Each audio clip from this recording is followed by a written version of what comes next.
युद्ध के लिए चला। कई दिन तक युद्ध हुआ। एक दिन राम जी ने ऐसी बाण वर्षा की, रावण के शस्त्र खंडित हो गए, घोड़ा मर गया, सारथी मर गया, रावण निहत था। पर धन्य है श्री राम। राम जी ने कहा कि रावण, मैं युद्ध विराम की घोषणा करता हूं। तुम्हारे पास शस्त्र नहीं है, रथ नहीं है, सारथी नहीं है, तुम आज जाओ, आराम करो, कल लड़ने के लिए आना, तब मैं तुमसे लड़ूंगा। रावण को उस रात नींद नहीं आई, रोता रहा। मंदोदरी ने कहा, क्या राम जी के बाणों ने अधिक पीड़ा पहुंचाई? रावण बोला, बाणों ने नहीं, राम जी की वाणी ने पीड़ा पहुंचाई। बैरियो राम बड़ाई करे, राम जी जैसे तो राम जी है। फिर दूसरे दिन युद्ध करने आया। कई दिन तक यह युद्ध चला। मरई न रिपु श्रम भयउ विशेखा, राम विभीषण तन तब देखा। राम जी ने विभीषण जी की ओर देखा। इसके सिर कट जाते हैं, हाथ कट जाते हैं, फिर पैदा हो जाते हैं। अच्छा, वैसे देखो, संतों की वाणी से, उपदेशक की वाणी से हम लोगों के भी हाथ सिर कटते हैं। वाणी माने बाण। इस वाणी के बाण की चोट से सिर कट गया कि महाराज ठीक कह रहे हैं, गलत है, हम आज से ऐसा नहीं करें। सिर हिलाते हैं कि अब नहीं करेंगे, मतलब सिर कट गया। और नहीं करेंगे, हाथ कट गए। तो हाथ सिर कटते हैं कि नहीं? लेकिन एक बड़ी विडंबना है, घर जाके फिर पैदा हो जाते हैं। वहां कहा था, अब कहां, अब यहां ठीक, फिर कटते हैं, फिर पैदा हो जाते हैं। यही होता है। विभीषण जी ने कहा, इसकी नाभि कुंड में अमृत है, इसकी नाभि कुंड में अमृत है। इसका अर्थ है कि जब तक बुराई के प्रति भीतर रस बना रहेगा, तब तक बुराई को मिटाना मुश्किल है। भगवान ने 31 बाण चलाए, सायक एक नाभिसर सोखा, और बाकी 30 बाण क्रमशः 10 सिर और 20 भुजाओं में लगे। रावण तब मरा। लेकिन एक बात है, रावण ने जिंदगी भर राम नहीं कहा, मौके भी आए तो भी नहीं कहा। तो प्रभु नारी विरह बलहीना, अंगद जी से कहता, तुम्हारे स्वामी का क्या हाल है, उनके छोटे भाई का क्या हाल है। मौका भी लगे तो राम जी का नाम न ले। लघु तापस कर बाग बिलासा, तपस्वियों का क्या हाल है, मिली तपस्विन तय भय सी लवाला। राम जी का नाम नहीं लिया। शंकर जी भी सोचते कि अच्छे को दीक्षा दी है, ये मंत्र ही भूल गया हो, जैसे नाम ही नहीं लेता। लेकिन रावण ने मरते समय नाम लिया। गरज उमरत घोर रव भारी, कहां राम रण हाथों पचारी।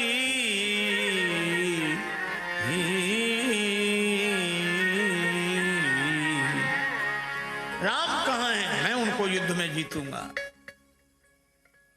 कहां राम? शंकर जी प्रसन्न हुए कि चलो चेला ने दीक्षा सफल कर दी, आखिरी में नाम तो ले लिया। रावण से किसी ने कहा कि तुमने जिंदगी में नाम क्यों नहीं लिया? रावण बोला, आदत से मजबूर था, बुरे काम छूटते नहीं थे, तो मैंने कहा कि राम जी का नाम लेकर तो बुरे काम न करूं। लेकिन अब बुरे काम करने की कोई बात नहीं रह गई, अब राम जी का नाम लेकर पार हो जाऊंगा। और रावण की सदगति हुई। कई बार लोग क्या कहते हैं, इनके यहां ऐसा ही है सब।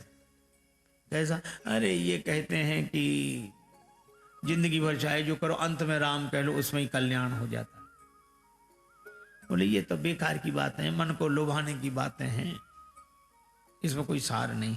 जिंदगी भर पाप करो, आखिरी में नाम लेने से क्या हो जाएगा? पार हो जाएगा। तार्किक लोग ऐसा कहते हैं। पर मैं उनसे निवेदन करता हूं कि ये 100% सत्य है कि जिंदगी भर न करे कुछ और अंत में राम कह ले तो पार हो जाएगा। कैसे? हमने कहा ऐसे जैसे साल भर विद्यार्थी न पढ़े और परीक्षा में बगल वाले की नकल करके सही लिख दे तो पास माना जाएगा, फेल नहीं। इसी तरह कोई जिंदगी भर कुछ न करे पर अंत में अगर राम कह दे तो वह भी पार हो जाता है। राम नाम की बड़ी महिमा है, राम नाम लेना ही चाहिए। राम सकल नाम न ते अधिका। एक सज्जन बोले नाम लेने तो ठीक पर मन न लगे तो क्या फायदा? मन तो लगता नहीं, राम राम राम राम करते रहते, मन लगता नहीं। मन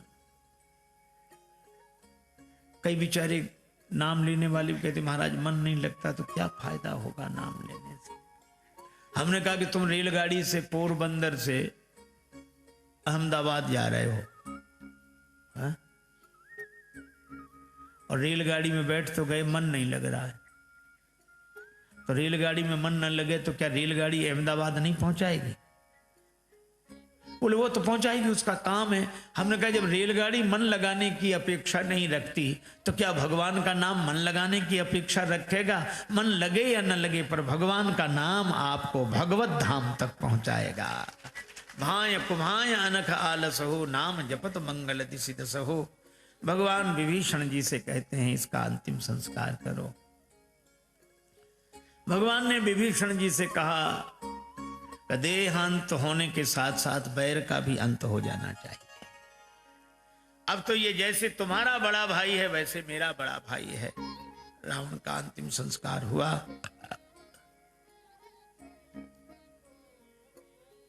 मंदोदरी प्रभु के पास डोली में बैठकर सोच रही है कि मैंने कितना समझाया, नहीं माना रावण। अब मैं राम जी के सामने जा रही हूं, पता नहीं क्या कहेंगे, वो बुरा भला कहेंगे, सुनूंगी। राम जी विभीषण जी से पूछते डोली किसकी आ रही है? लगता है कि राजरानी मंदोदरी आ रही। डोली जैसी पास आके रुकी, भगवान राम उठकर खड़े हो गए। डोली का पर्दा हटा, मंदोदरी ने देखा श्री राम हाथ जोड़े सिर झुकाए खड़े हैं और कहते हैं मैं माता मंदोदरी को प्रणाम करता हूं, मैं माता मंदोदरी को प्रणाम करता हूं। मंदोदरी के मुख से निकला धन्यो राम त्वया जननी, धन्यो राम त्वया पिता। राम तुम्हारी माता धन्य है, राम तुम्हारे पिता धन्य है, तुम जैसे तो तुम ही हो। विभीषण को राज्य पद पर बिठाया। श्री जानकी जी को हनुमान जी ने समाचार दिया रावण पर विजय श्री प्राप्त कर ली गई है। हनुमान तुमने इतनी सुंदर खबर सुनाई, तुम्हें क्या दूं? मां के पास तो आशीर्वाद होता है, मैं आशीर्वाद देती हूं। सुन सुत सदगुण सकल तब हृदय बसहि हनुमंत। सानुकूल कौशलपति राही समेत अनंत आशीर्वाद दिया। हनुमान जी आनंदित होते हुए आए और जानकी माता के आशीर्वाद के कारण ही सकल गुण निधानम श्री बजरंगबली है। भगवान को समाचार मिला, श्री सीता जी को बुलाया गया। अग्नि परीक्षा के माध्यम से अग्नि से श्री जानकी जी को प्रकट किया गया। विभीषण जी से भगवान ने कहा इन बंदरों को संतुष्ट करने के लिए इन पर विमान में चढ़कर वस्त्र बरसाओ। वस्त्र आभूषणों की वर्षा की। पहरी पहरी रघुपति पहाँ आए। बंदरों ने पहली बार कपड़े पहने थे। सिर का कपड़ा पाँव में, पाँव का कपड़ा हाथ में, हाथ का कपड़ा गले में। और भगवान ने जो देखा तो मुस्कुराए। कृपा सिंधु सोई कपिन सन करत अनेक विनोद। देवराज इंद्र ने अमृत वर्षा करके वानरों को जिलाया। राक्षस तो रामाकार भये तिनके मन, मुक्त भये छूटे भव बंधन। भगवान ने सबको विदा किया, बंदरों को। विभीषण जी ने कहा कुछ दिन रुक जाओ, अब जनगृह पुनीत प्रभु कीजिए। भगवान के नेत्र सजल हो गए। भरत दशा सुमिरत मोहि निमिष कल्प समझात। मैं भरत का दर्शन कर लूं। तैयारी हुई। विमान में भगवान श्री सीताराम जी विराजमान हुए, सभी वानर वीर विराजमान हुए।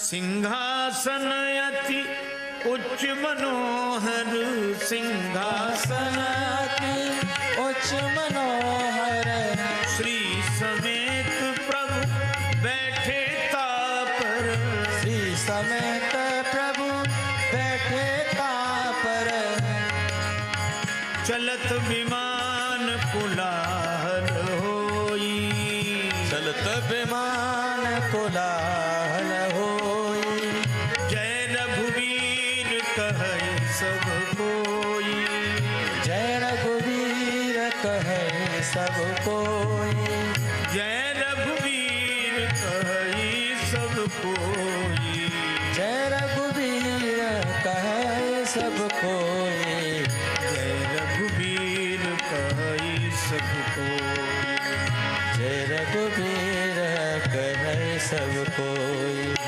जय रघुवीर कहे सब कोई। विमान में बैठकर भगवान आए, पार किया समुद्र को। भगवान मार्ग में कहते आ रहे हैं, लक्ष्मण यहाँ हत्यो इंद्र जीता, हनुमान अंगद के मारे, रणमह परे निशाचर भारे। श्री जानकी जी ने कहा कि प्रभु आपने वो तो दिखाया कि हनुमान जी ने राक्षसों को मारा, अंगद जी और हनुमान जी ने, लक्ष्मण जी ने मेघनाद को मारा, लेकिन आपने क्या किया? अब ये तो श्री सीता जी भी जानती हैं कि राम जी ने क्या किया, पर वे राम जी के मुख से सुनना चाहिए। आपने, राम जी बिल्कुल मौन, हमने किया है बताएंगे। तो कब बताएंगे? बताओ ना। इतनी बातें करते समुद्र के इस पार आ गया विमान। भगवान ने कहा हमने यही किया, यहां सेतु बांधे और थापे शिव सुखधाम, सीता सहित कृपा निधि शंभु कीन्ह प्रणाम। हमने तो शंकर जी को बिठा दिया, उस पार जो भी हुआ है वो इस पार बैठे हुए महादेव की कृपा का ही चमत्कार है। भगवान सब मुनियों के स्थान में गए, श्रृंगवेरपुर में आए।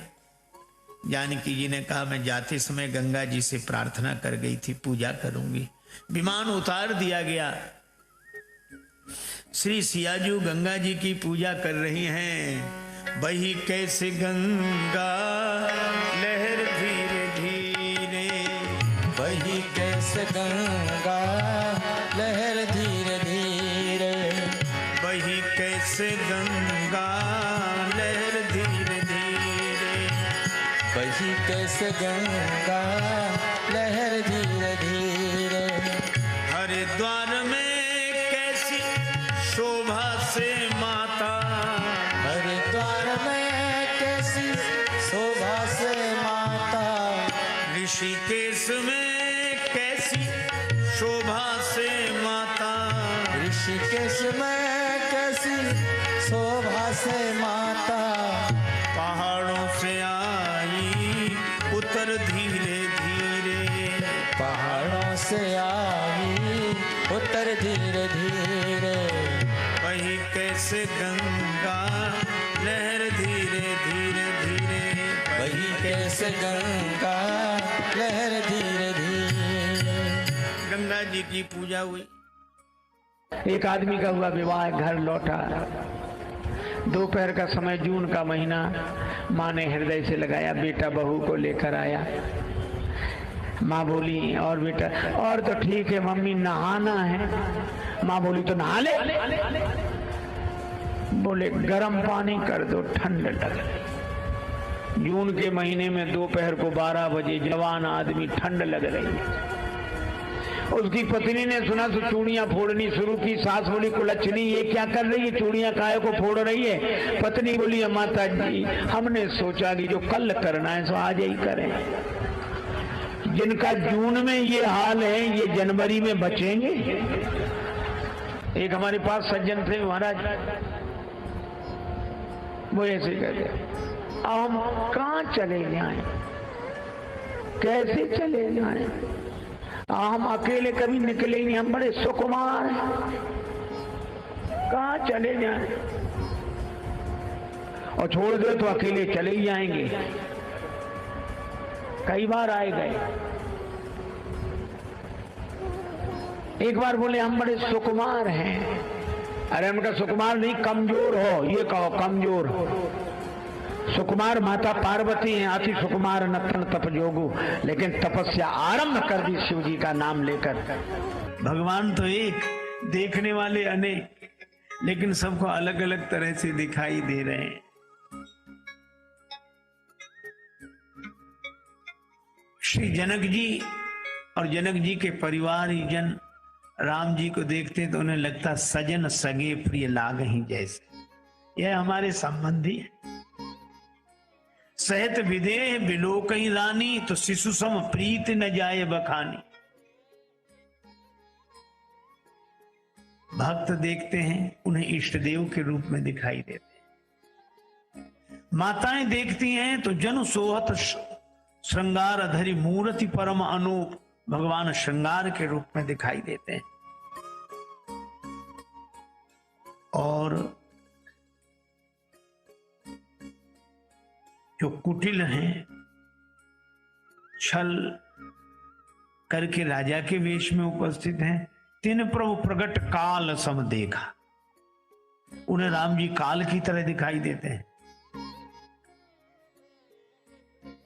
अच्छा, आप विचार करो, एक और तो मधुर मूर्ति श्री राम और एक और काल की तरह।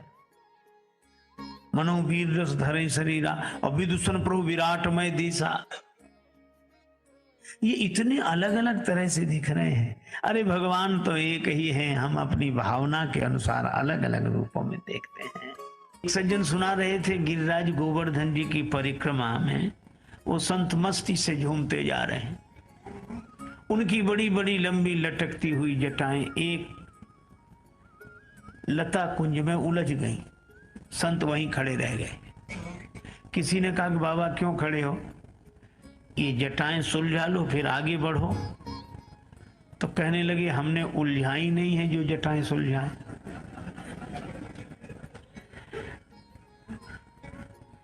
तो कहा कि बाबा हम सुलझा दें। कहा तुमने उलझाई है क्या?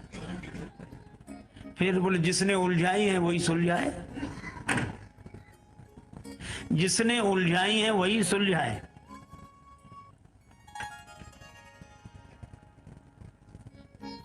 सब लोग धीरे धीरे चले गए, बाबा अकेले उसी भाव में मगन होकर खड़े, जिसने उलझाई वही सुलझाए। दूसरे दिन सवेरे भगवान श्री कृष्ण प्रकट हुए। भगवान ने कहा कि बाबा हमने उलझाई, हम ही सुलझाए देते हैं, अब तो चलो। बाबा उन्हें देखकर बोले कि आप कौन हो? श्री कृष्ण भगवान बोले मैं ही कृष्ण हूं और मैंने ही उलझाई। बाबा बोले तो आपके कहने से मैं कैसे मान लूं कि आप कृष्ण हो? अरे मैं स्वयं प्रमाण हूं। स्वयं के प्रमाण से थोड़ी, कोई दूसरा गवाही तो दे। तो किसकी गवाही चाहते हो? का श्री राधा रानी आकर कह दे तो मैं मान लूंगा। भगवान कृष्ण ने कहा ठीक है, ऐसे भक्तों से तो हम ही हार जाते हैं। गए, श्री राधिका जी का आवाहन किया। श्री राधा रानी पधारी और जैसी राधा रानी को देखा संत के नेत्र सजल हो गए। श्री राधिका जी ने कहा कि बाबा यही हमारे प्रियतम श्री कृष्णचंद्र हैं। बाबा मुस्कुरा कर बोले कि हम तो पहले ही जान गए थे कि यही श्री कृष्ण है। अच्छा जान गए थे तो माना क्यों नहीं? का अगर मान लेते तो आपका दर्शन कैसे होता है, इसलिए दोनों है। तो भक्त का भाव और भगवान भाव के अनुसार लीला करते हैं। एक घटना सुना रहे थे कि एक महात्मा कहीं घूमने निकले। तो दोपहरी का समय, सो गांव के किनारे एक वट वृक्ष था, उसके नीचे सोचा छाया में आराम करें। जाने लगे तो एक गांव ने कहा अरे बाबा उस वृक्ष के नीचे नहीं जाना। कहा क्यों? कहा वहां बड़ा भयंकर सर्प रहता है। बहुतों को काट चुका है और आप वहीं जा रहे हो। महात्मा भी बड़े अद्भुत होते हैं। महात्मा बोले कोई बात नहीं, उसे भी समझाएंगे, हम तो सबको समझाते घूमते, उसे भी समझाएंगे। लोगों ने बहुत रोका, महात्मा चले गए और सांप दौड़ा उधर से। महात्मा ने देखा, बोले रहने दे, पता नहीं किस कर्म से तो इस योनि में आया है और इस योनि में भी ऐसा करेगा। महात्मा ने समझाया तो कहानी कहती है सांप समझ गया। महात्मा ने समझा, महात्मा सांप को भी समझा लेते हैं। सांप समझ गया, ये और आश्चर्य। एक आदमी ने कहा सांप समझ गया, हमने कहा हाँ, क्यों? हमने कहा इसलिए क्योंकि वो आदमी नहीं था।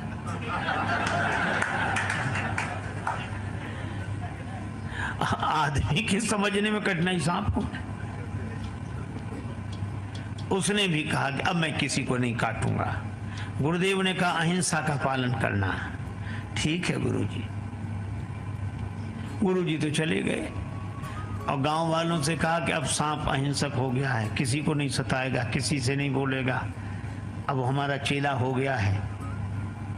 महात्मा तो कहकर चले गए। अब गांव के लोग आए, देखा पास सांप कुछ नहीं बोला तो बैठ गए। एक ने पत्थर मारा, सांप फिर भी नहीं बोला। तो एक गया तो उसने नजदीक से पत्थर मारा, सांप फिर भी नहीं बोला। तो एक ने पूंछ पर लात रखी, सांप फिर भी नहीं बोला। तो उसने पूंछ पकड़ के ऐसे उठाया, सांप लटक गया। वो कुछ नहीं बोल रहा था। लड़कों को तो बड़ा मजा आया। अब वो पूंछ पकड़े तो वो बालक सांप की पूंछ पकड़े और वट वृक्ष की डाली पर उसको ऐसे डालें रस्सी की तरह और झूला झूले। और झूलते झूलते थक जाए तो घर भोजन करने चले जाएं, भोजन करके लौटे तो फिर झूला झूले। बेचारे की 5 दिन में ही इतनी दुर्दशा हो गई कि वो तो मरणासन्न हो गया, हड्डी पसली निकल आई। अब जाए तब गुरुजी लौटे 6वें दिन। अब देखा कि चेला चेला सो दिखाई ना पड़े कहीं।